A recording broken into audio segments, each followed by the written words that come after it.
ايه مطنقرة روحي عليك من فارقتني، اكل فجل وخيار يوم لعفتني. صح لسانك. بعتها جبت غيرها.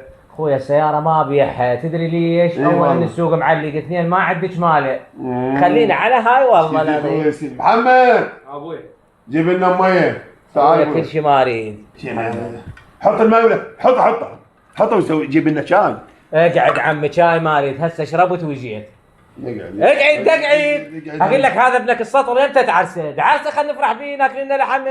يا اخوي اي والله عرسه هم بعد صغيرون بعد طالب مدرسه يا اخوي مسواك ذاك اليوم مديت عليه تيها وقع الفلوس تريدنا عرسه. اسكت هيك ثيول انت شو جاك عمي؟ هو مو ثيويل بس يعني بعد مو ذيك المسؤوليه وكذا خليك من الدراسه دخلنا افيدك بهاي السالفه ذاك اليوم اخوي ابو حسين بعت سيارتي هذا ستاركس. اي فقال اخوي تدري يريد يطيح لبنان على مودي يشتغل بيها.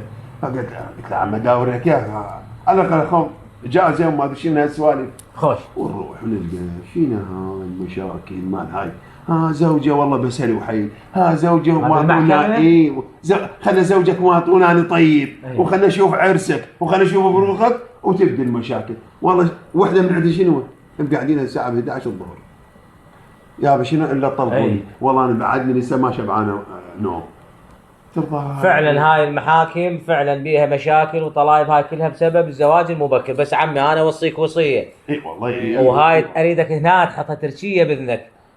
اذا تزوجت انتبه لي، ورحت تطلع المرة بيوم الزفه وشفت امها تبكي، لا والله انت حظك قعد واخذت العاقله والشاطره. بس والله يا عمي اذا شفت امها تدق وترقص، لا والله كلتها عكه مدبسه.